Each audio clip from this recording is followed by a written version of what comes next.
Cellphone என்பது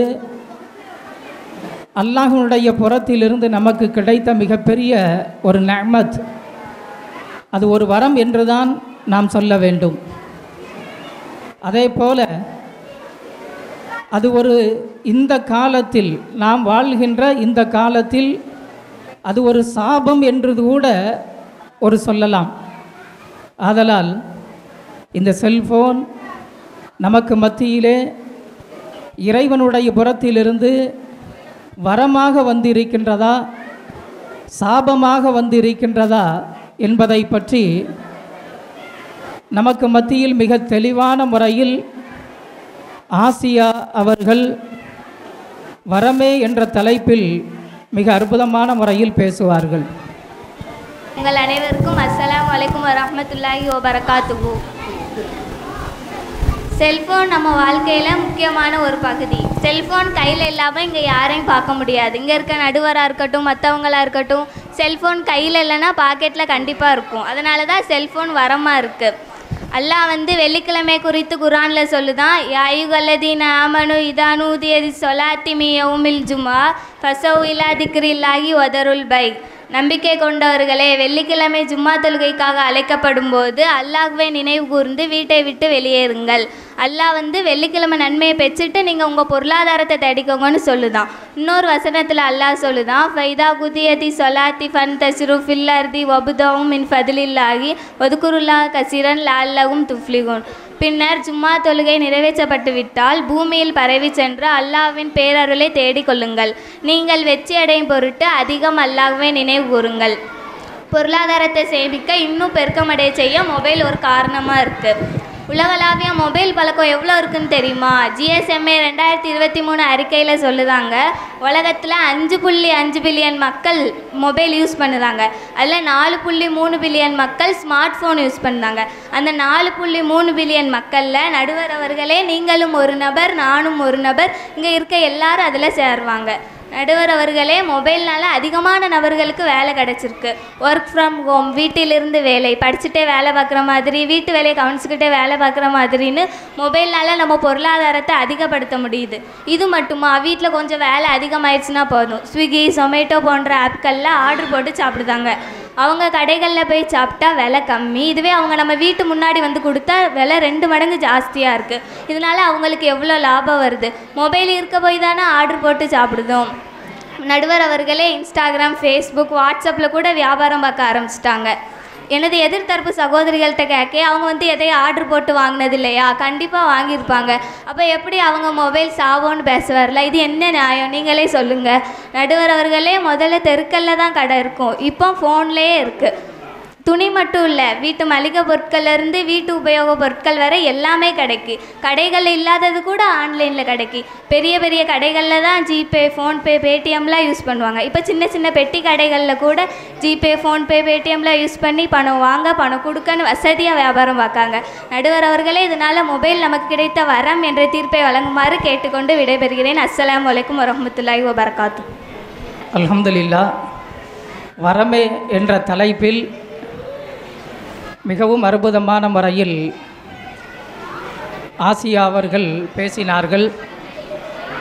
ஜொமாட்டோ அதன் மூலமாக ஆர்டர் செய்து வீட்டிலிருந்து எந்த நேரத்தில் வேண்டுமானாலும் சாப்பிட்டு கொள்ளலாம். அதன் மூலமாக அதிகமான நோய்களையும் நாம் பெற்றுக்கொண்டு இருக்கின்றோம் என்பதுதான் உண்மை. நம்முடைய முன்னோர்கள் நம்முடைய வீடுகளிலே அடுப்பெரித்து நாம் சாப்பிட்ட காலமெல்லாம் போய்விட்டு இன்று ஜொமாட்டோவில் கொஞ்ச நேரத்தில் ஆர்டர் செய்து நமக்கு வருகின்ற அந்த சாப்பாடு அது ஹலாலா அல்லது ஹராமா என்பது கூட பார்க்கவில்லை. அது யார் தயாரித்தது, எப்படி தயாரிக்கப்பட்டது என்பதை கூட நாம் பார்க்கவில்லை. அதன் மூலமாக நாம் ருசித்து சாப்பிட்டு கொண்டிருக்கின்றோம். மாணவி சொல்வது மிக உண்மைதான். அதே போல் அதிகமான ஆன்லைன் அதில் மூலமாக பெண்கள் மட்டுமே அதிலே மிகவும் கவரப்பட்டிருக்கின்றார்கள் என்பது உண்மை. ஆதலால் இந்த செல்ஃபோன் நமக்கு கிடைத்த ஒரு வரம் என்பதில் சந்தேகமில்லை. ஆனால் அதை சரியான முறையில் பயன்படுத்தினால் அது வரமே. அதை சீர்கட்ட முறையில் அதை பயன்படுத்துகின்ற போது அது சாபமே என்பதுதான் உண்மை என்பதை நாம் தெரிந்து கொள்ள வேண்டும். அடுத்து, சாபமே என்ற தலைப்பில் சமீரா அவர்கள் எப்படி பேசுவார்கள் என்பதை நாம் பார்ப்போம்.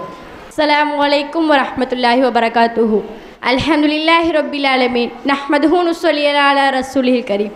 எல்லா அறிவும் சக்தியும் அவனுக்கே உரியது. அவனே வானங்களிலும் பூமியில் உள்ள அனைத்து உயிரினங்களுக்கும் உணவளிப்பவன், பராமரிப்பவன். அந்த வல்ல இறைவனை போற்றி புகழ்ந்தவளாக எனது உரையை ஆரம்பம் செய்கிறேன்.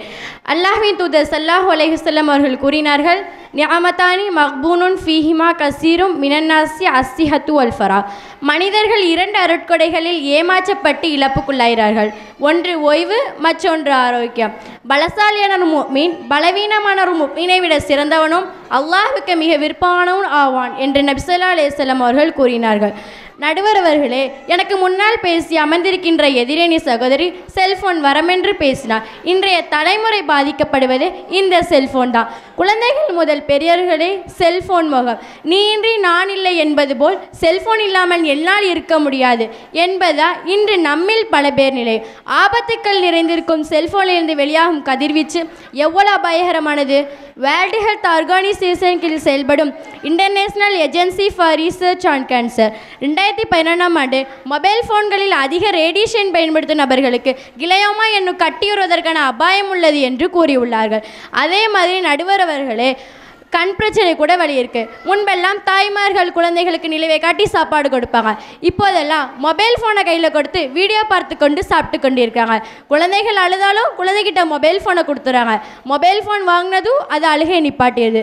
இதனால் பெற்றோர்களும் சந்தோஷம் அடைகிறாங்க. 2020ஆம் ஆண்டு இந்தியாவில் செய்யப்பட்ட ஆய்வில் ஒரு நாளைக்கு 4 மணி நேரத்துக்கு மேலே ஃபோன் பார்த்தோம்னா இளமையிலேயே மன அழுத்தம் ஏற்படுது. சிறு வயதிலேயே தூரத்து பார்வை தெரியாமல் கண்ணாடி போடுறாங்க. முன்பெல்லாம் 10க்கு 2 பேர் கண்ணாடி போட்டாங்க. இப்போதெல்லாம் 10க்கு 8 பேர் கண்ணாடி போடுறாங்க.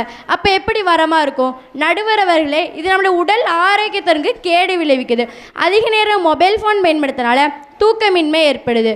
தூக்கம் இல்லாதனால உடல் பருமன், இதய நோய் மற்றும் பல உடல்நல பிரச்சனை ஏற்படுது.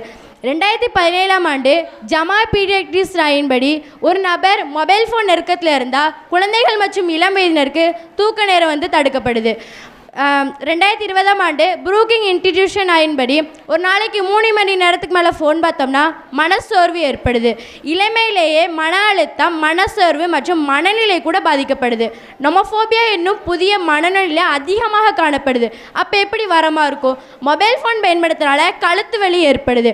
தொடர்ந்து தலையை கீழாக வைத்து மொபைல் ஃபோன் பார்ப்பதா கழுத்து வலி, முதுகு வலி ஏற்படுது. எதிரணி சகோதரி சொன்னாங்க, ஒர்க் ஃப்ரம் ஹோம், வீட்டிலேருந்து வேலை பார்க்கனால அதிக லாபம் வருதுன்னு சொன்னாங்க. இதனால் எவ்வளோ பேர் அவங்களோட பணத்தை இழந்திருக்காங்கன்னு தெரியுமா? மயோ கிளினிக் ஆயின்படி ஒரு நபர் 15 டிகிரி குனிந்தால் 27 பவுண்ட் அழுத்தம் கழுத்தெலும்பில் ஏற்படுது. அப்போ எப்படி நம்மளால் ஆரோக்கியமாக வாழ முடியும்? நமது ஆரோக்கியத்தை இழக்கக்கூடிய மொபைல் ஃபோன் சாபம்தான் என கூறி வாய்ப்பளித்தமைக்கு ஜஸாக்குமுல்லா ஹைரன் ஹசீரா. அஸ்ஸலாமு அலைக்கும் வரஹ்மத்துல்லாஹி வபரகாத்துஹு.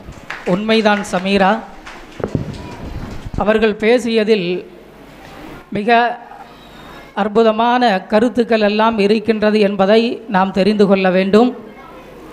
உண்மையில் செல்போனை நாம் சரியான முறையில் பயன்படுத்துகின்ற போது அது வரம், அதை சீர்கட்ட முறையில் பயன்படுத்துகின்ற போது அது சாபமே. இன்று எத்தனையோ இளைஞர்கள் அவர்கள் தூங்குவதனுடைய நேரம், நாங்கள் காலை ஃபஜ்ர் தொழுகைக்கு எழுந்திருக்கக்கூடிய நேரத்தில் இளைஞர்கள் தூங்குகின்றார்கள். அவர்கள் எழுந்திருக்கக்கூடிய நேரம் மதியம் 12 மணி. இன்று ஸ்கூல் லீவ் விடப்பட்டது. 30 நாட்கள் நம்முடைய பிள்ளைகள் எல்லாம் எப்படி இருந்தார்கள் என்பதை தாய்மார்களுக்கு தெரியும். அந்த பிள்ளைகள் செல்போனில் மட்டுமே மூழ்கி இருந்தார்களா அல்லது செல்ஃபோனை எடுக்காமலே இருந்தார்களா? யாராவது எடுக்காமல் இருந்திருக்கீங்களா செல்ஃபோன்? அந்த 1 மாதத்தில் ஒருத்தருமே தூக்க மாட்டேங்கிய செல்ஃபோனை. நான் எடுக்கவே இல்லைன்னு சொல்லி மதரசா பிள்ளைகள் யாராவது சொல்லுங்க பார்ப்போம். இல்லை. அதனால் இன்றைக்கி செல்ஃபோன் மூலமாக வரக்கூடிய நோய்கள் மிக அதிகம். சின்ன பிள்ளைகளுக்கு நிலாவை காட்டி சோறூட்டிய காலம் ஒரு காலம். ஆனால் இன்று செல்ஃபோனிலே மட்டுமே காட்டி இன்று அந்த பிள்ளைகளுக்கு நாம் சோறை ஊட்டி கொண்டிருக்கின்றோம். அந்த பிள்ளைகள் எப்படி சாப்பிடுகின்றார்கள்? அந்த பிள்ளைகள் தானாக ருசித்து சாப்பிடுகின்றார்களா என்று பார்த்தால் இல்லை. செல்ஃபோன்களை மட்டுமே பார்த்து ஊட்டப்படுவதை மட்டுமே அவர்கள் சாப்பிட்டு கொண்டிருக்கின்றார்கள். அதனால் அதன் மூலமாக அவர்களுக்கு சரியான ஒரு சக்தி கிடைக்கின்றதா என்று சொன்னால் இல்லை. அதனால் செல்ஃபோனின் மூலமாக பல விபரீதங்கள் ஏற்படுகின்றது என்பது மட்டுமே உண்மை. சின்ன குழந்தைகளுக்கு கண் பாதிப்புகள், இன்னும் சொல்லப்போனால் தாய்மார்கள் காலையிலே தன்னுடைய வேலைகளை முடித்து விடுகின்றார்கள். அதற்கு பின்பாக அவர்கள் ஒரு 9 மணிக்கு செல்ஃபோனில் உட்கார்ந்தார்கள் என்றால் 12 லுகர் வரைக்கும் செல்ஃபோனில் மட்டுமே அவர்களுடைய நேரம் கழிகின்றது. இது உண்மையா இல்லையா? இன்று ஒரு காலம் டிவிக்கு முன்னால் தன்னுடைய தாய்மார்கள் இருந்தார்கள். ஆனால் இப்போது டிவியெல்லாம் பெரியதாக இல்லை. டிவியெல்லாம் புறம் தள்ளிவிட்டு இன்று செல்ஃபோன் மட்டுமே. இன்று வீட்டினுடைய இளவரசிகள் ஒவ்வொருவரும், இஸ்லாமிய பெண்கள், அதுவும் இஸ்லாமிய மார்க்கத்தை படித்த பெண்களும் கூட யூடியூப்பிலே அவர்கள் தனித்தனியான ஒரு சேனல்களை அவர்கள் ஓப்பன் செய்து அதிலே அவர்கள் செய்கின்ற அந்த சாப்பாட்டினுடைய நிலைகளை அதிலே பகிர்ந்து கொள்கின்றார்கள். இப்படியாக ஒவ்வொருவரும் அவர்களுக்குண்டான அந்த செயல்பாடுகளை அந்த யூடியூப் சேனல்களிலே அவர்கள் பகிர்ந்து கொள்கின்றார்கள் என்பதுதான் உண்மை. இன்று எத்தனை யூடியூப் சேனல்கள் தாய்மார்கள் ஓப்பன் செய்திருக்கின்றார்கள். இளைஞர்களை சொல்லவே வேண்டாம். இன்னும் குழந்தைகளை நாம் எப்படி இருக்கின்றோமோ அதுதான் நம்முடைய பிள்ளைகள் உருவாகும். நாம் எதை செய்கின்றோமோ அதைத்தான் தன்னுடைய பிள்ளைகள் அப்படியே பார்க்கின்றது. அதனால் பிள்ளைகளும் அவ்வாறு தான் உருவாகும். அதனால் பிள்ளைகளை ஹசரத் அவர்களிடத்திலே வந்து சொல்வோம், ஹசரத் எப்போ பார்த்தாலும் ஒரே செல்ஃபோனும் கையுமா இருக்கான், அவனை கொஞ்சம் என்ன செய்யுங்க, சத்தம் போட்டு வைங்க அப்படிங்கிற மாதிரி நம்ம சொல்லுவோம். ஆனால் நம்ம எப்படி இருக்கோம்? நம்ம முழுவதிலும் செல்ஃபோனும் கையுமா இருந்துட்டு நம்முடைய பிள்ளைகள் இப்படி இருக்காங்க அப்படிங்கிற மாதிரி நம்ம புகார் கொடுத்தோம் அப்படின்னா, ஆனால் இது நமக்கே நியாயமாக தெரியுதா? அதனால் தாய்மார்களே, செல்ஃபோன் நமக்கு கிடைத்த மிகப்பெரிய ஒரு நிஅமத், வரம்தான் என்பதில் எந்த சந்தேகமும் இல்லை. அதை சரியான முறையில் நாம் பயன்படுத்த வேண்டும். அதை சீரான முறையில் நாம் பயன்படுத்துகின்ற போது அது நமக்கு கிடைத்த வரம் தான் என்பதை அஃப்னா பானு அவர்கள் அடுத்து வரமே என்ற தலைப்பில் அவர்கள் பேசுவார்கள். அனைவருக்கும் அஸ்ஸலாமு அலைக்கும் ரஹ்மத்துல்லாஹி வபரகாத்துஹு. மொபைல் வரமா சாபமா என்ற தலைப்பின் கீழ் சிறப்பாக நடைபெற்று கொண்டிருக்கும் இந்த பட்டிமன்றத்தில் மொபைல் வரம் என்ற தலைப்பில் அவசர தேவை குறித்து பேச வந்துள்ளேன். ஒமன் அஹியாஹா வகா அன்னமா அஹியன் நாஸ ஜமீஆ. எவர் ஒருவர் ஒரு ஆத்மாவை வாழ வைத்தாரோ அவர் மக்கள் யாவரையும் வாழ வைத்தோரை போலாவார் என்று அல்லாஹ் அல் குர்ஆன்ல 5வது அத்தியாயத்தில் 32வது வசனத்தில் சொல்லுதாம். நடுவர் அவர்களே, மொபைல் ஃபோனால் நம்ம உயிர் பாதுகாக்கப்படும். ஏதாவது ஒரு இடத்துல விபத்து நடந்தால் உடனே 108 என்ற நம்பருக்கு ஃபோன் பண்ணி ஆம்புலன்ஸை வர வச்சு அவங்க உயிரை காப்பாற்றுதோம். கொரோனா காலகட்டத்தில் நம்ம எல்லாரும் வீட்டில் இருந்தபோது நமக்கு ஏதாவது நோய் வந்துச்சுன்னா அந்த நோயை எப்படி குணப்படுத்தணும் அப்படின்னு நம்ம ஃபோன்லேயே டாக்டருடன் ஆலோசனை செய்தோம். மன் ரஆ மின்ஹும் முன்கரன் ஃபல்யுகையிரு பியதிஹி ஃபஇல்லம் யஸ்ததி ஃபபிலிசானி. எவர் ஒருவர் தீமையை காண்கிறாரோ அவர் தம் கரத்தால் தடுக்கட்டும், அதற்கு சக்தி இல்லையெனில் நாவால் தடுக்கட்டும், அதற்கும் சக்தி இல்லையெனில் மனதால் வெறுத்து ஒதுக்கட்டும். இதுவே ஈமானின் தாழ்ந்த நிலையாகும். ஒரு இடத்துல சண்டை நடந்தால் உடனே போலீஸ்க்கு ஃபோன் பண்ணி அந்த இடத்துல ஆபத்து வராமல் தடுக்கலாம். ஒரு இடத்துல தீ எரிஞ்சிச்சுன்னா உடனே 112 என்ற நம்பருக்கு ஃபோன் பண்ணி அந்த இடத்துல தீ அதிகரிக்காமலும் உயிர் சேதம் ஏற்படாமலும் தடுக்கலாம். மொபைல் அவசர தேவைகளை உடனடியாக அழைக்க உதவுகிறது. நம்ம தெரியாத ஊருக்கு போகும்போது நம் போகும் இடத்தை கண்டறிய ஜிபிஎஸ் அல்லது கூகுள் மேப் மூலமாக நம்ம எங்கே போகணுமோ அந்த இடத்தை ஈஸியாக கண்டுபிடிச்சி போயிடலாம். நடுவர் அவர்களே, நீரின்றி அமையாத உலகு என்று கருத்து மாறி இன்றைக்கு மொபைல் இல்லாமல் எதுவுமே அமையாது என்ற நிலைதான் உருவாகி இருக்கின்றது. அவசர தேவைக்கு பணம் எடுக்க பேங்குக்கு போகாமல் வீட்டிலிருந்து ஆன்லைன் பேமெண்ட் ஆப் மூலம் பணத்தை ஈஸியாக பரிமாற்றம் செஞ்சுக்கலாம். நம்ம ரோட்டில் போகும்போது நம்ம வண்டியில் பெட்ரோல் தீர்ந்துச்சுன்னா உடனே நம்ம கையில் காசு இல்லைன்னா கூட பரவாயில்ல, நம்ம அக்கௌண்ட்டில் பணம் இருந்தால் போதும். பெட்ரோல் பங்க்கு போய் ஜிபே, ஃபோன்பே, பேடிஎம் மூலம் பணத்தை ஈஸியாக பரிமாற்றம் செஞ்சுக்கலாம். மொபைல் என்பது வெறும் சாதனம் அல்ல, தூரமாக இருக்க உறவினர்களுடன் தொடர்பு கொள்வது, தகவலை பகிர்ந்து கொள்வது, மருத்துவ ஆலோசனை பெறுவது என அனைத்திலும் மொபைல் தான் முக்கிய பங்கு வகிக்கிறது. மொபைல் ஃபோனால் இவ்வளவு பயன் இருக்கையில் எந்த நம்பிக்கையில் எதிரில் சகோதரி மொபைல் சாபமின்றி கூறி அமர்ந்திருக்கிறார் என்று எனக்கு தெரியவில்லை. மொபைல்னால் கழுத்து வலி ஏற்படும்னு சொல்கிறாங்க. 24 மணி நேரமும் மொபைல் ஃபோன் யூஸ் பண்ணால் கழுத்து வலி தான் வரும். தேவைக்கு மட்டும் பயன்படுத்தினா எந்த நோய் வரும் சொல்லுங்கள் நடுவர் அவர்களே. இன்று நம்மால் வாழ முடிவது, நம்மை வாழ வைப்பது, நம்மை பாதுகாக்க முடிவது, நம்மை வழிநடத்த முடிவது என அனைத்திலும் மொபைல் தான் முக்கிய பங்கு வகிக்கிறது. பெண்களை யாராவது பின்தொடர்ந்தால் சோசலாட் என்ற ஆப் மூலம் அவங்க உடனடியாக பாதுகாப்பு பெறலாம். நடுவர் அவர்களே, மொபைல் இல்லாமல் நம் வாழ்க்கையே இல்லை. எனவே மொபைல் ஒரு வரம் என்று கூறி தீர்ப்பளிக்குமாறு கேட்டுக்கொண்டு விடைபெறுகிறேன். அஸ்ஸலாமு அலைக்கும். உண்மைதான் அஃப்னாபான் அவர்களே, கண்டிப்பான முறையில் மொபைலின் மூலமாக அதிகமான ஒரு வரங்களை இறைவனுடைய புறத்திலிருந்து நாம் வாங்கி இருக்கின்றோம். எல்லா நேரங்களிலும் நமக்கு அது வழிகாட்டி கொண்டே இருக்கின்றது.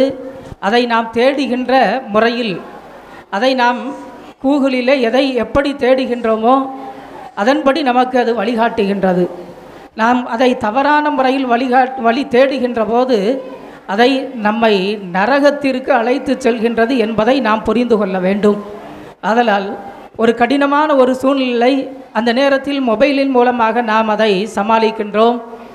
அடுத்து உறவினர்களிடத்திலே இந்த மொபைல் வந்தது, உறவினர்களிடத்திலே தூரமான இருக்கின்ற அந்த உறவினர்களுக்கு மத்தியிலே நாம் இந்த லீவு நேரத்திலே அவர்களை சென்று அவர்களுடைய வீட்டில் அவர்களை 2 நாட்கள் 3 நாட்கள் இருந்து நாம் அவர்களிடத்தில் இருந்து வருவோம். ஆனால் இன்று செல்போன் வந்தது, உறவினர்களிடத்தில் மட்டும் பேசி கொண்டு இருக்கின்றோமே தவிர அவருடைய வீடுகளுக்கு நாம் விருந்துக்காக 1 நாள் அல்லது 2 நாள் மட்டுமே நாம் இருந்து விட்டு வருகின்றோம். நாம் தொடர்படியாக அவர்களுடைய அந்த நட்பை நாம் புதுப்பிக்க முடியவில்லை என்பதுதான் உண்மை. அதனால் செல்போனின் மூலமாக பலவிதமான லாபங்களும் நஷ்டங்களும் இருக்கின்றது என்பதை நாம் உணர்ந்து கொண்டு அடுத்தபடியாக சாபமே என்ற தலைப்பில் ஆமினா சபீகா அவர்கள் பேசுவார்கள். அஸ்ஸலாமு அலைக்கும் வரஹ்மத்துல்லாஹி வபரகாத்துஹு.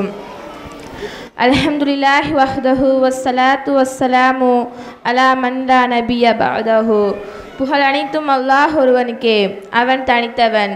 அல்லாஹ்வின் அருளும் சாந்தியும் எவருக்கு பின் நபி இல்லையோ அந்த நபி ஸல்லல்லாஹு அலைஹி வஸல்லம் அவர்கள் மீது உண்டாவதாக எனது உரையை நான் ஆரம்பம் செய்கின்றேன்.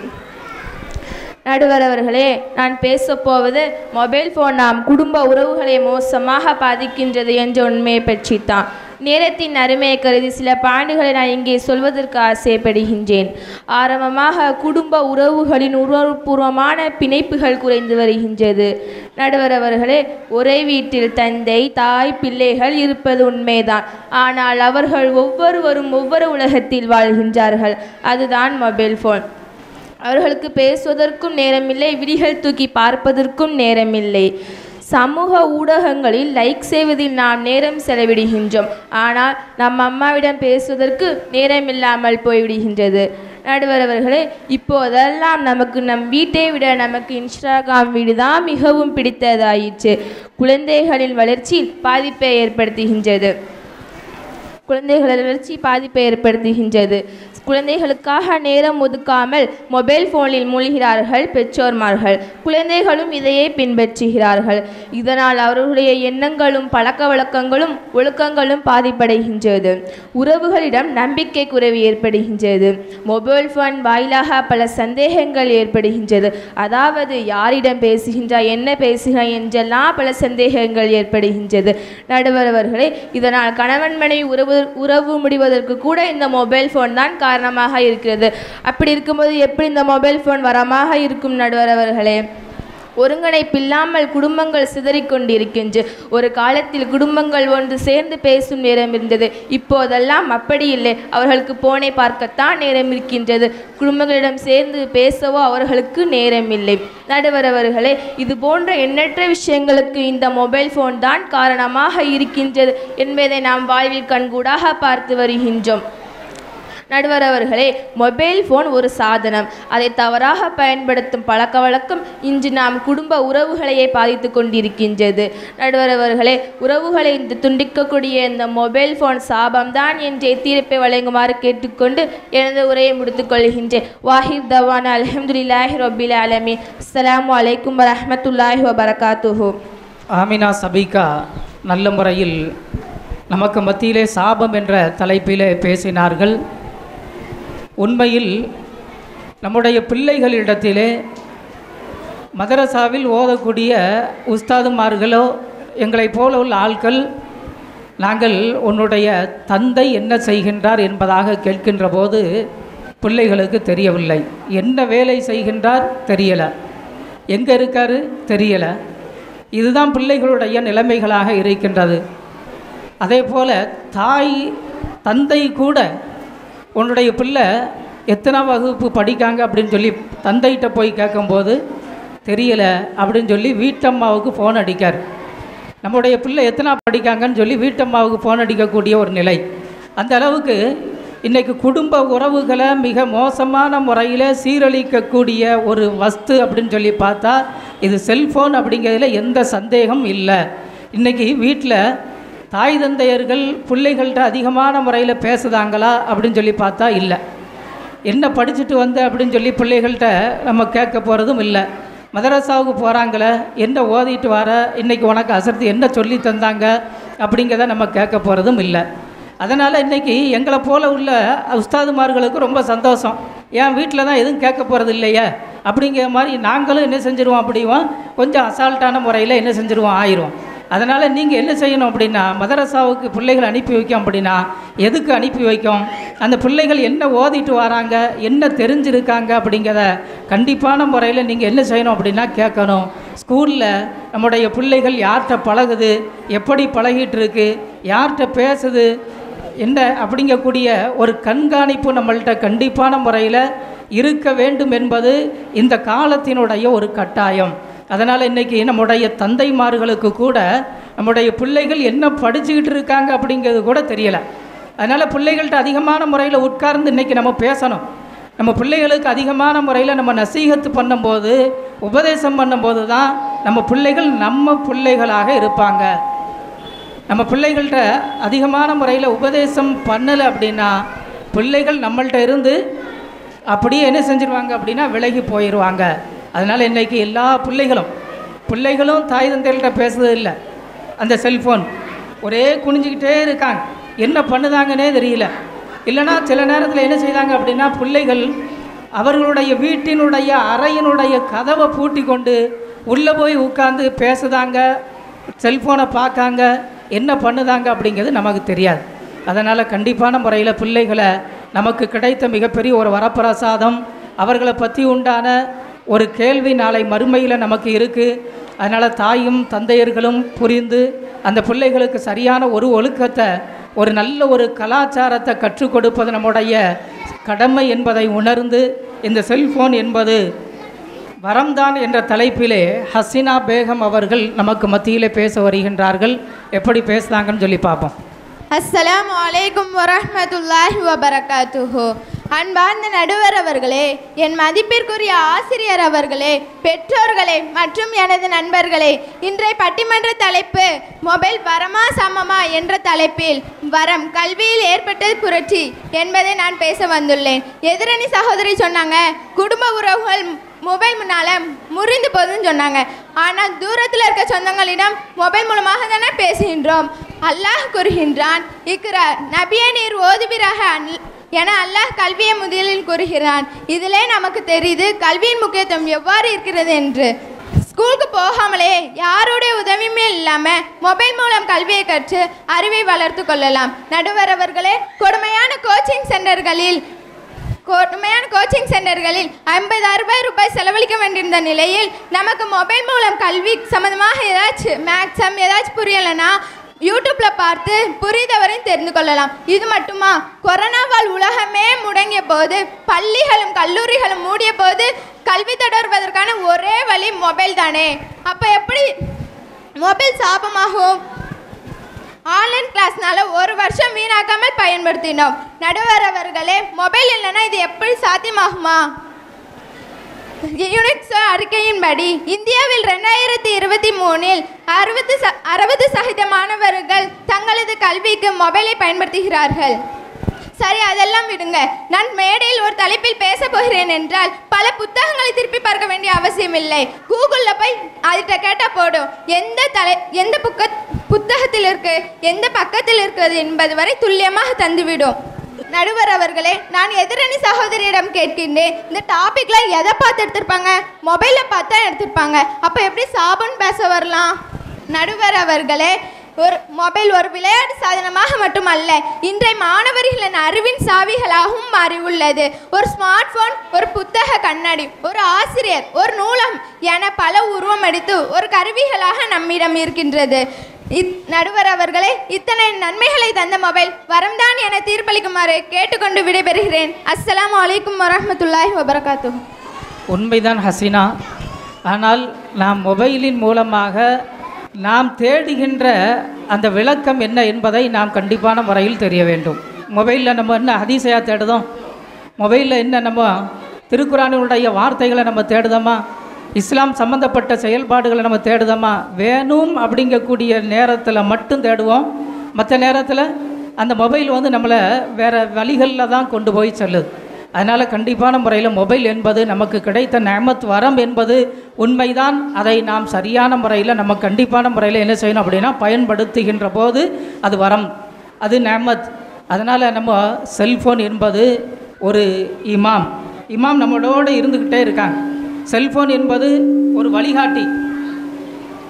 கூகுள் மேப்பில் நம்ம என்ன செய்தோம் அப்படின்னா தெரியாத ஊருக்கு போகிறோம், நம்ம என்ன செய்தோம் அப்படின்னா போட்டு விட்டு போனோம் அப்படின்னா யார்கிட்டையுமே கேட்க வேண்டிய அவசியம் இல்லை. அதனால் கூகுள் இன்றைக்கி என்ன செல்ஃபோன் என்பது இன்றைக்கி நம்மளுடைய மொபைல் ஃபோன் என்பது ஒரு பேங்க். அதன் மூலமாக தான் இன்றைக்கி நம்ம பணத்தை கையில் பார்க்கதே கிடையாது. இன்றைக்கி கடை வச்சுருக்கவங்களும் பணத்தை கையில் பார்க்கறது இல்லை. இன்றைக்கி வீட்டில் இருக்கக்கூடிய தந்தைமார்களும் கூட பணத்தை கையில் என்ன செய்ததில்லை அப்படின்னா பார்க்கறதில்லை. இன்றைக்கி அவர் அந்த கடைகளில் சாதாரண ஒரு மாணவிகள் கூட சொன்னாங்க, ஒரு சாதாரண பெட்டி கடையில் கூட இன்றைக்கி என்ன இருக்குது அப்படின்னா அதன் மூலமாக என்ன செய்ய வேண்டிதான், அப்படி காட்ட வேண்டிதான், பணத்தை அப்படி பரிமாற்றம் பண்ணிக்கிட வேண்டிதான். இந்த அளவுக்கு மொபைல் என்பது நமக்கு நம்மிடத்திலிருந்து பிரிக்க முடியாத ஒரு விஷயமாக இன்னும் மாறிக்கொண்டே வருகிறது. அது நபி அவர்கள் சொன்னாங்க, ஒரு காலம் வருகின்ற போது உங்களுடைய செருப்பினுடைய வார் கூட உங்களிடத்தில் பேசும் என்பதாக சொன்னாங்க. அதே போல் உங்களுடைய சட்டை காலர் கூட உங்களிடத்தில் பேசும் என்பதாக சொன்னாங்க. இன்றைக்கி ரோட்டில் போகக்கூடிய அந்த விஷயங்கள், அந்த இளைஞர்களையோ இல்லைனா வேறு பெரிய ஆட்களை கூட நம்ம பார்க்கோம், தன்னால் பேசிக்கிட்டு போகிறாங்க. என்ன பேசுதாங்க, திடீர்னு கோபப்படுதாங்க, திடீர்னு சிரிக்காங்க. நம்ம பார்க்கும்போது என்னடா திடீர்னு பைத்தியம் மாதிரி புலம்பிக்கிட்டு போகிறாரு அப்படிங்கிற மாதிரி நம்ம பார்ப்போம். ஆனால் எல்லாத்தையுமே இந்த மொபைலில் நம்ம என்ன செய்தோம் அப்படின்னா காது வழியாக அதிகமான சவுண்டை என்ன செய்தது அப்படின்னா அந்த மொபைல் ஃபோனில் கூட அந்த ஹெட்ஃபோன் எப்படி யூஸ் பண்ணணும், அதை யூஸ் பண்ணும் போது அதிகமான சப்தங்களை வைக்கும்போது நம்முடைய காதுகளுக்கு மிகப்பெரிய ஒரு விபரீதத்தை கொடுக்கும் அப்படிங்கிறத கூட நமக்கு அலர்ட் பண்ணி காட்டாங்க. ஆனால் அதை கூட நம்ம என்ன செய்ததில்லை அப்படின்னா பார்க்கறதில்லை. நம்ம சப்தத்தோடு நம்முடைய அந்த காதுகளுக்கு அந்த ஃபோனை நம்ம என்ன செய்தோம் அப்படின்னா யூஸ் பண்ணுதோம். தன்னால் நம்ம பேசுதோம், தன்னால் ரோட்டில் போகும்போது சிரிக்கும், தன்னால் அவங்கள்ட்ட கோபப்படுதோம். இப்படிப்பட்ட செயல்பாடுகள் எல்லாம் இந்த மொபைல் ஃபோன் மூலமாக நமக்கு வந்திருக்கு. அடுத்தாப்பில் சாபமே என்ற தலைப்பில் ஃபாத்திமா அவர்கள் எப்படி பேசுவார்கள் என்பதை பார்ப்போம். அஸ்ஸலாமு அலைக்கும் வரஹ்மத்துல்லாஹி வபரகாத்துஹு. அஊது பில்லாஹி மினஷ் ஷைத்தானிர் ரஜீம். பிஸ்மில்லாஹிர் ரஹ்மானிர் ரஹீம். அல்ஹம்துலில்லாஹி ரப்பில் ஆலமீன். வஸ்ஸலாத்து வஸ்ஸலாமு அலா சய்யிதினா முஹம்மதின் வஅலா ஆலிஹி வஸ்ஹாபிஹி அஜ்மஈன். எல்லாவற்றுக்கும் இறைவனாக இருக்கும் அல்லாஹ்வின் புகழும், மேலும் எங்கள் தலைவர் முகமது நபி ஸல்லல்லாஹு அலைஹி வஸல்லம் அவர்கள் குடும்பத்தார்கள் மீதும் அனைத்து தோழர்களின் இறைவனின் சாந்தியும் சமாதானமும் உண்டாகட்டுமாக என்று கூறி எனது உரையை நான் ஆரம்பம் செய்கிறேன். நடுவர் அவர்களே, எனது எதிரணி சகோதரி மொபைல் வரம் என்று கூறினார்கள். மொபைல் எந்த விதத்தில் வரமாக உள்ளது? மொபைலில் 100%க்கு 1% வரம் என்றாலும் மீதி 99% சாபமாகத்தான் உள்ளது. இந்த மொபைல் ஃபோனில் ஒருவரை சுயமரியாதை குறைக அதிக வாய்ப்புள்ள நடுவர் அவர்களே. எனது எதிரணி சகோதரி சொன்னாங்க, கல்வியை செல்ஃபோனில் படிக்கலாம் அப்படின்னாங்க. ஆனால் கல்வியை விட தனிப்பட்ட புகைப்படங்கள் அல்லது வீடியோக்களை தான் பரவிக்கொள்கிறார்கள். சிலர் தங்களுடைய புகைப்படங்களை செல்ஃபி அல்லது வீடியோக்களை மற்றவர்களுக்கு அனுப்புகிறார்கள். அப்படி அனுப்புகின்ற போது ஒருவேளை அந்த புகைப்படம் தவறான நபரிடம் சென்றுவிட்டால் அவர்கள் அதை சமூக ஊடகங்களில் ஃபேஸ்புக், இன்ஸ்டாகிராமில் பகிர்ந்து கொள்கிறார்கள். இதனால் அந்த நபரின் சுயமரியாதை பாதிக்கப்படுகிறது. அல்லாஹ்வின் தூதர் ஸல்லல்லாஹு அலைஹி வஸல்லம் கூறினார்கள், யார் சுயமரியாதையோடு இருக்கிறார்களோ அவர்களை அல்லாஹ் தன் மானத்தோடு வாழச் செய்வான். இது மட்டுமல்ல நடுவர் அவர்களே, மொபைல் ஃபோன் அதிகமாக செலவிடுவதால் தவறான நட்புகள் மற்றும் காதல் உறவுகள் ஏற்படுகிறது. மொபைல் வாயிலாக அழகாக பேசும் பேரிச நம்பிக்கை கொடுக்கிறார்கள். அது நட்பாக மாறுகிறது, பிறகு காதலாகவும் மாறுகிறது. மொபைலில் அதிக நேரத்தை செலவிடுவதால் நேரடியாக சமூக தொடர்பை குறித்து உண்மையான நட்புகள் கிடைப்பதில்லை நடுவர் அவர்களே. பிறகு மொபைல் ஃபோனின் நட்புகளை உருவாக்கி அந்த நபரிடம் வீடியோ புகைப்படங்களை கேட்டுக்கொண்டு பின்னர் அதனை பயன்படுத்தி பிளாக்மெயில் செய்கிறார்கள், அதாவது மிரட்டுகிறார்கள். இதனால் எத்தனை பெண்களுடைய வாழ்க்கை சீரழிக்கப்படுகிறது. இதனால் மொபைல் ஃபோன் பெரும் அவமானத்தை ஏற்படுத்துகிற நடுவர் அவர்களே. விளம்பரத்துக்காக தன் சுயமரியாதை விற்கிறார்கள். சிலர் TikTok, YouTube, reels, shorts, Instagram reels, shorts போன்றவைகளில் பிரபலமாகும் என்பதற்காக சரியல்லாத அவமானமாக இருக்கக்கூடிய வீடியோக்களை உருவாக்குகிறார்கள். இதனால் அந்த நபரின் மானத்தையும் மதிப்புகளையுமே இழக்குகின்றன. பொது இடங்களில் வீடியோ எடுக்கிறார்கள்.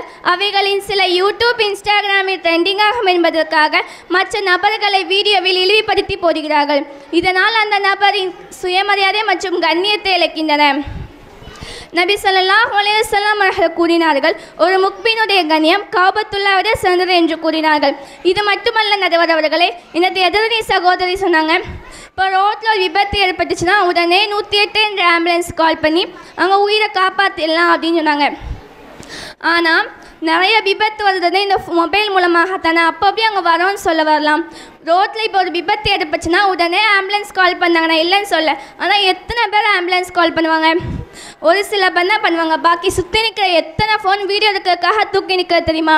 உடனே வீடியோ எடுத்துட்டு இதை 10 பேருக்கு ஷேர் பண்ணுங்கள், லைக் பண்ணுங்கள், கமெண்ட் பண்ணுங்கள்.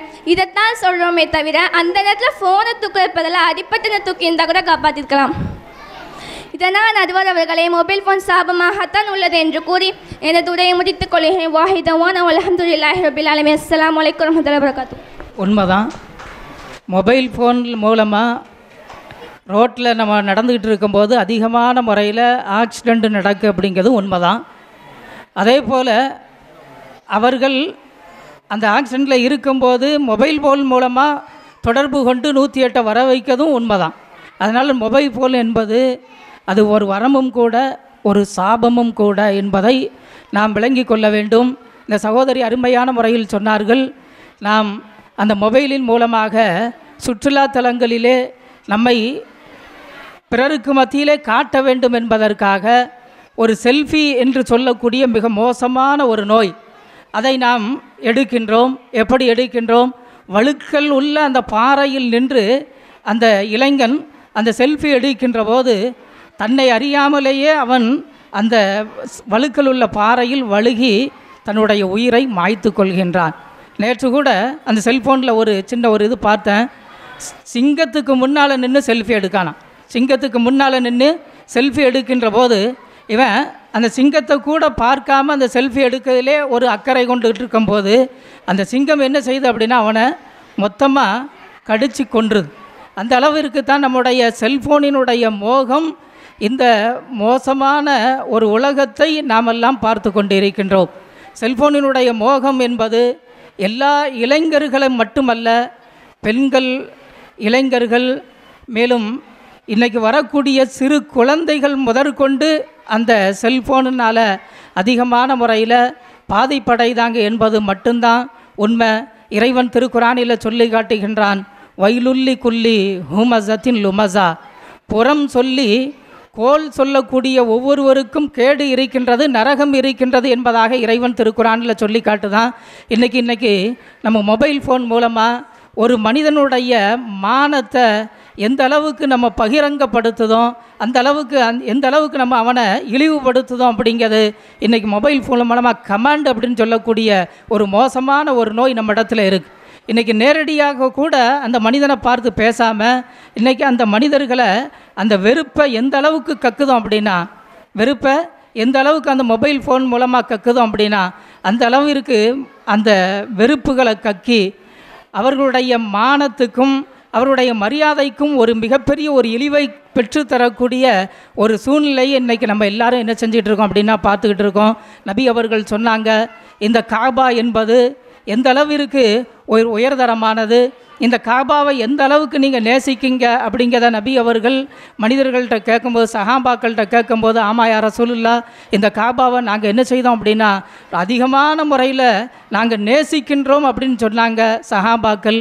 அதுக்கு பிறகு நபி அவர்கள் சொல்லி காமிக்காங்க, நீங்கள் இந்த காபாவை எந்த அளவுக்கு உங்களுடைய உளமாற நேசிக்கின்றீர்களோ அதே போல் ஒரு மனிதனுடைய மானம், மரியாதை, அதையும் நீங்கள் என்ன செய்யணும் அப்படின்னா ஒரு மனிதனை நேசிக்கணும். இந்த காபாவை நேசிப்பதை போல் ஒரு மனிதனை நேசிங்க. இந்த காபாவை நேசிப்பதை போல் ஒரு மனிதனை நீங்கள் என்ன செய்யுங்க அப்படின்னா பிரியப்படுங்க அப்படின்னு சொல்லி நபி அவர்கள் சொன்னாங்க. இன்றைக்கி நம்மளுடைய சகோதரர்கள் தான் இன்றைக்கி அவர்களை பற்றி நம்ம கீழ்த்தரமான செய்திகளை இன்றைக்கி நம்ம என்ன செய்தோம் அப்படின்னா மொபைல் ஃபோன் மூலமாக ஒரு கமாண்ட் மூலமாக நம்ம என்ன செய்தோம் அப்படின்னா போடுதோம். அதன் மூலமாக என்ன செய்தாங்க அப்படின்னா அதில் அதிகமான முறையில் பாதிக்கப்பட்டு இன்றைக்கி அவங்க என்ன செய்தாங்க அப்படின்னா தற்கொலைக்கு கூட நம்ம வெளியே முகத்தை காட்ட முடியாது அப்படிங்கிறதுக்காக தற்கொலைக்கு கூட அவங்க என்ன செய்தாங்க அப்படின்னா தயாராகிருந்தாங்க. அதே போல் இன்றைக்கி இளைஞர்களுடைய பெண்கள் அவங்க எந்த அளவுக்கு மோசமான முறையில் இந்த செல்ஃபோனில் சீரழியுதாங்க அப்படிங்கிறத மிக தெளிவான முறையில் சொல்லி காமிச்சாங்க. அதனால் இன்றைக்கி செல்ஃபோன் என்பது நமக்கு கிடைத்த இறைவனுடைய புறத்திலிருந்து நமக்கு கிடைத்த இந்த காலத்தினுடைய மிக அற்புதமான ஒரு பொக்கிஷம் என்பதில் எந்தவிதமான ஐயப்பாடும் சந்தேகமும் இல்லை என்பதை நாம் தெரிந்து கொள்ள வேண்டும். அதே போல் அந்த மொபைல் ஃபோனை நாம் சரியான முறையில் பயன்படுத்துகின்ற போது அது அல்லாஹ்வினுடைய பிரியமும் நமக்கு கிடைக்க வேண்டும். அல்லாஹ்வினுடைய பிரியமும் நமக்கு கிடைக்க வேண்டும். பெருமானார் ஸல்லல்லாஹு அலைஹி வஸல்லம் அவர்கள் சொன்னாங்க, உதுஹுலு ஃபி சில்மி காஃபா, நீங்கள் இஸ்லாத்துக்குள்ளே பரிபூர்ணமான முறையில் நீங்கள் நுழைந்து கொள்ளுங்கள் அப்படிங்கிறதன நபி அவர்கள் சொல்லி காமிச்சாங்க. இஸ்லாத்தினுடைய கலாச்சாரம் என்பது மிகவும் உன்னதமானது. இஸ்லாம் நமக்கு கற்றுத்தந்திருக்கின்ற அந்த நாகரீகம் என்பது மிகவும் உன்னதமானது. அதனால் இஸ்லாம் நமக்கு எப்படி பிற மனிதர்கள்ட்ட நடக்கணும், பேசணும் அப்படிங்கக்கூடிய விஷயங்களை மிக தெளிவான முறையில் நமக்கு கற்றுத்தந்திருக்கு. அதனால் இந்த மொபைல் ஃபோன் மூலமாக அதை நம்ம நாசமாக்கிடக்கூடாது. இந்த மொபைல் மூலமாக இறைவனுடைய சாபத்தை நம்ம என்ன செஞ்சிடக்கூடாது அப்படின்னா வாங்கிடக்கூடாது. அதனால் இறைவனுடைய புறத்திலிருந்து நமக்கு கிடைத்த மிகப்பெரிய ஒரு வரப்பிரசாதமாக இந்த மொபைல் ஃபோனை நாம் எடுத்துக்கொண்டு அதை சரியான முறையில் நாம் பயன்படுத்தினோம் என்று சொன்னால் அது வரம்தான். அதை மிக மோசமான முறையில் நாம் பயன்படுத்தினோம் என்று சொன்னால் அது நமக்கு சாபம்தான். சாபம் என்று மிக லேசான முறையில் நாம் ஒதுங்கிவிட முடியாது. நாளை மறுமையில் அல்லாஹ்வினுடைய சன்னிதானத்திற்கு முன்னால் நம்மை நிப்பாட்டி அல்லாஹ் நாம் என்ன செய்தோம் என்பதை கேள்வி கணக்கு கேட்கக்கூடியவனாக இருப்பான் என்பதில் எந்த சந்தேகமும் இல்லை. அதனால் இந்த உலகத்தில் ஏதோ நாம் மொபைல் ஃபோனை மிக லேசான முறையில் நாம் பயன்படுத்தி நாம் தப்பித்து விடலாம் என்பதாக நாம் எல்லாம் நினைத்து விடக்கூடாது. நாளை மறுமையிலே அல்லாஹ்விற்கு முன்னால் நாம் நிப்பாட்டப்பட போகின்றோம். அல்லாஹ் நம்மிடத்திலே கேள்வி கணக்கு கேட்கப் போகின்றான். நம்முடைய நேரங்கள் எவ்வாறு கழிந்தது, நம்முடைய நேரங்கள் எவ்வாறு கழிந்தது என்பதை அல்லாஹு தாலா கண்டிப்பான முறையில் நமக்கு கேட்பான். அதற்கு நாம் அல்லாஹ்விடத்திலே பதில் சொல்லியே ஆக வேண்டும் என்பதை நினைவில் வைத்து கொண்டு இந்த செல்ஃபோனை சரியான முறையில் பயன்படுத்தி அல்லாஹ்வினுடைய நிஅமத்தை இன்னும் இதைவிடவும், இந்த செல்ஃபோன் என்பது இந்த காலத்தில் இப்போது நமக்கு மத்தியிலே மிகப்பெரிய ஒரு வரப்பிரசாதமாக இருக்கின்றது. இன்னும் வரக்கூடிய காலத்தில் நம்முடைய பிள்ளைகளினுடைய காலத்தில் இதைவிடவும் மிகப்பெரிய ஒரு நிஅமத்தை அல்லாஹ் கொடுப்பான். இதைவிடவும் மிகப்பெரிய ஒரு நிஅமத்தை அல்லாஹ் கொடுப்பான். அதையும் நாம் காத்திருக்கின்றோம். ஆதலால் நம்முடைய காலங்கள் உருண்டோடினாலும், எவ்வளவு பெரிய விஞ்ஞானம் வளர்ந்தாலும், நாம் பயன்படுத்தக்கூடிய பொருட்கள் அது எவ்வளவு பெரியதாக இருந்தாலும் இறைவனுக்கு ஒப்பானதாக, அல்லாஹ்வினுடைய ரசூலுக்கு பிரியமானதாக, இஸ்லாத்திற்கு அது இஸ்லாத்தினுடைய கலாச்சாரத்தை உடைக்காமல் இருப்பதாக நம்முடைய விஷயத்தை நாம் தெளிவான முறையில் பார்த்து கொள்ள வேண்டும். அல்லாஹ் நம் அனைவர்களையும் பாதுகாப்பானாக. இந்த செல்ஃபோனை நாம் வரமாக எடுத்துக்கொண்டு அதை சரியான முறையில் பயன்படுத்துவோம். இந்த செல்ஃபோன் நமக்கு மிகப்பெரிய ஒரு சாபமாகவும் இருக்கின்றது. அதிலிருந்து அல்லாஹு தாலா நம்மை பாதுகாத்தல் புரிவானாக. வாஹிர் தவானா அல்ஹம்துலில்லாஹி ரப்பில் ஆலமீன்.